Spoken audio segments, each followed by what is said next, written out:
Dictation अभी 5 second में चालू होगी।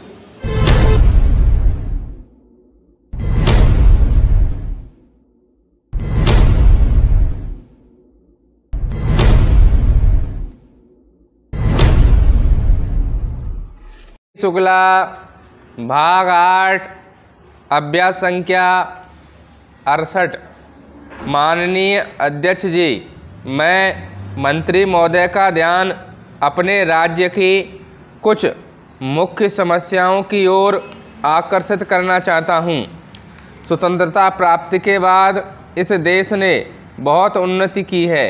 देश ने कृषि, सिंचाई, शिक्षा आदि सभी क्षेत्रों में उन्नति की है। लोगों का जीवन स्तर ऊंचा उठा है और देश आगे बढ़ा है। मैं इस संबंध में यह कहना चाहता हूं कि जहां एक ओर देश का विकास हो रहा है, वहां सब राज्यों में विकास की गति समान नहीं है। मेरे राज्य का जहां तक संबंध है, वहां पर अभी तक शिक्षा और सिंचाई के क्षेत्र में कोई विशेष कार्य नहीं हुआ है। सरकार की योजनाओं से ऐसा लगता है कि सरकार सब राज्यों को समान अवसर प्रदान नहीं कर रही है। इससे राज्यों के लोगों में एक प्रकार का असंतोष बढ़ रहा है, जो कि देश की एकता और शांति के लिए एक गंभीर समस्या खड़ी कर सकता है। दूसरी बात, कृषि की पैदावार बढ़ाने के संबंध में कहना चाहता हूँ कि इस ओर भी कोई विशेष ध्यान नहीं दिया गया है।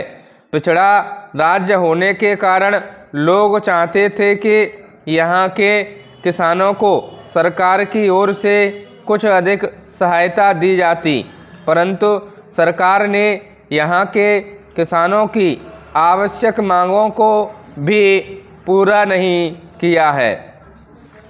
खाद, बीज आदि का वितरण भी समय पर नहीं किया गया और कृषि के लिए ऋण की व्यवस्था नहीं की। सब जानते हैं कि हमारा देश एक कृषि प्रधान देश है और इसके विकास के लिए हमें सबसे पहले कृषि पर ध्यान देना चाहिए। मैं आशा करता हूं कि अगले वर्ष के बजट में राज्य के समुचित विकास के लिए आवश्यक पैसे की व्यवस्था की जाएगी। महोदय, दूसरी और तीसरी योजनाओं में सरकार ने इस बात का विशेष ध्यान रखा था कि पिछड़े छुए इलाकों में कृषि विकास पर पूरा ध्यान दिया जाए, किसानों को अच्छे बीज दिए जाएं और खाद की पर्याप्त व्यवस्था की जाए। कृषि के विकास के लिए ऐसे साधनों का उपयोग किया जाए जिससे उत्पादन बढ़ाया जा सके। इन प्रयत्नों के कारण हमारे देश में कृषि क्रांति आई थी और हम कुछ हद तक आत्मनिर्भर भी हुए हैं। चौथी पंचवर्षीय योजना में लोगों की आशा के अनुसार योजनाएं नहीं बनी, जिस कारण हमारी आर्थिक स्थिति के विकास में वह गति नहीं आई जिसकी लोग अपेक्षा करते थे।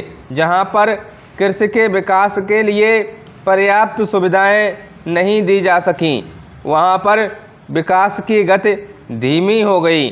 मुझे प्रसन्नता है कि अब सरकार इसकी ओर विशेष ध्यान दे रही है। मैं तो केवल यह चाहता हूं कि पिछड़े राज्यों को इसमें प्राथमिकता दी जाए। विकसित राज्यों की अपेक्षा पिछड़े राज्यों को अधिक सहायता देने के लिए बजट में प्रावधान किए जाएं, ताकि राष्ट्र के समग्र विकास में सफलता प्राप्त हो सके। इस बहस में भाग के लिए आपने मुझे जो समय दिया उसके लिए मैं आपका अत्यंत आभारी हूँ। इन अल्फाज के साथ मैं अपनी बात समाप्त करता हूँ। स्टॉप।